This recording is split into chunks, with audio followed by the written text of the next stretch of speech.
Bonjour et bienvenue sur la cuisine des Louchas, j'espère que vous allez bien les amis.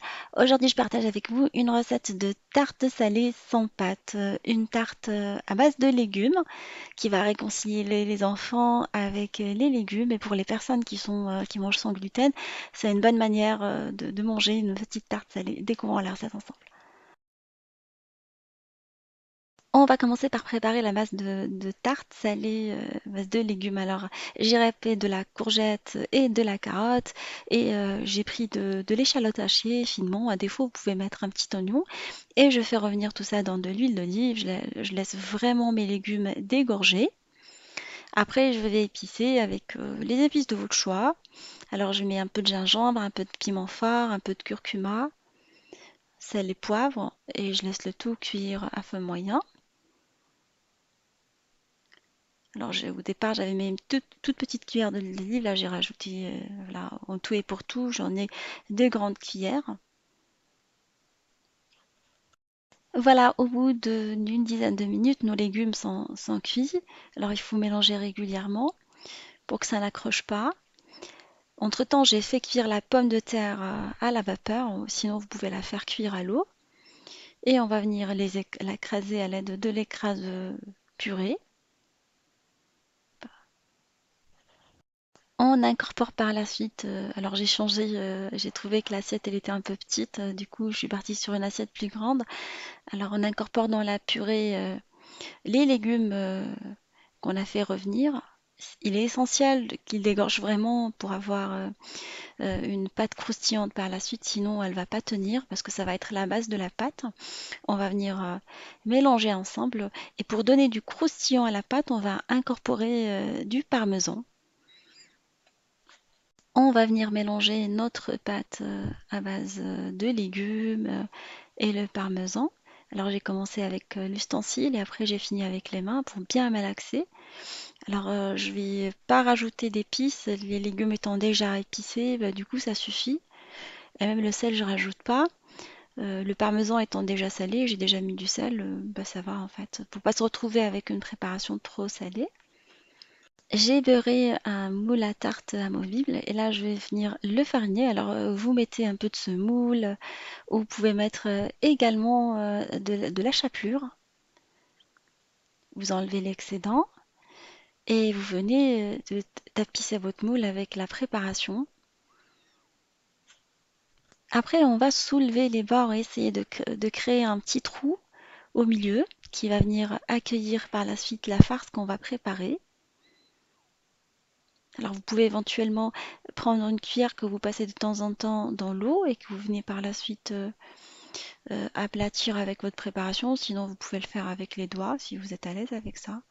Alors j'essaie de creuser et soulever en même temps les bords. Et s'il y a un petit trou, bah, j'essaie par la suite de le combler. L'essentiel c'est de se retrouver avec quelque chose de lisse, avec un petit trou au milieu et des bords soulevés.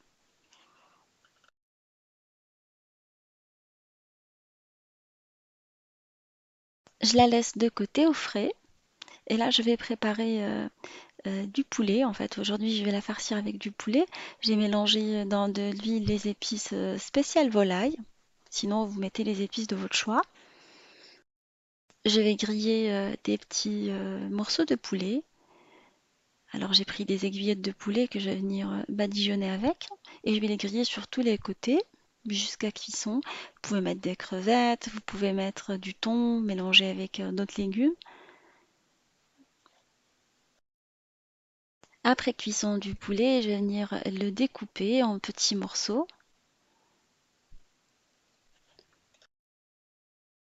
Après, on va passer à la réalisation d'une sauce béchamel. Alors, la béchamel va être assez épaisse pour couvrir la tarte, contrairement aux béchamel qu'on a l'habitude de préparer et qui sont assez légères.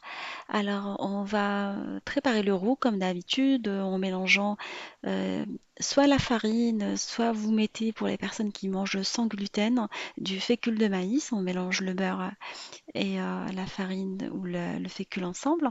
Et après, sur un feu moyen, on va rajouter du lait petit à petit à l'aide du fouet. On va mélanger pour pas former des grumeaux. et on laisse notre préparation s'épaissir tranquillement sur un feu moyen jusqu'à obtention d'une béchamel assez épaisse comme je vous ai dit. On va saler et poivrer légèrement. On va sortir notre tarte qui a bien pris la forme et on va mettre la farce au milieu, complètement au milieu. Alors j'ai mis aujourd'hui que du poulet. J'aurais dû en mettre un tout petit peu plus, hein. Je l'ai regretté vers la fin. Il aurait fallu que je mette plus. J'avais mal mesuré. Alors je vous invite vraiment à rajouter la moitié en fait, pas doubler mais rajouter l'équivalent de la moitié des ingrédients. Là, on finalise un tout petit peu la tarte et on va venir verser la préparation dessus, la préparation à base de béchamel en fait pour couvrir le poulet. Moi, j'aurais mis plus le poulet sur les côtés parce qu'après, quand on découpe, on a la farce qu'au milieu, on mange la croûte, elle est bonne la croûte hein, avec le fromage. Mais si, enfin, mon homme m'a dit, t'aurais dû mettre beaucoup plus de farce. Je vous le dis, essayez de mettre plus. Après, si vous n'êtes pas trop poulet comme moi, bah, ça va vous suffire, hein. Moi, je suis pas très poulet en fait. Les légumes me suffisent.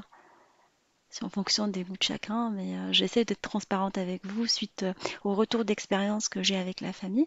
Alors, on va venir répartir la béchamel au milieu. C'est l'essentiel de la mettre qu'au milieu.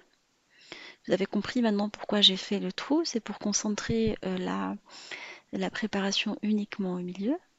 On va couvrir avec un peu de fromage. Alors mettez du mozzarella ou du gruyère normal et on va la faire cuire dans un four préchauffé à 200 degrés pendant une petite vingtaine de minutes, 25 minutes suffisent.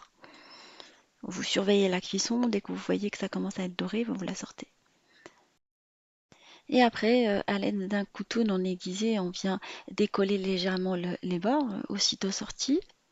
Alors je l'ai laissé refroidir 5 petites minutes et c'est pratique, ces moules amovibles. Voilà, vous la sortez tranquillement. Elle est encore chaude, je suis en train de galérer avec et j'ai pas pris le gant pour la cuisine pour la sortir. Vous la laissez un tout petit peu, 5 petites minutes ou 10 minutes avant de la découper. Et voilà mes chers amis, ma tarte est maintenant prête. Je vais vous découper une part pour voir comme d'habitude. Alors vous pouvez la servir avec une bonne salade ou la servir pendant le ramadan qui approche avec de la shorba, ça vous fait une bonne entrée.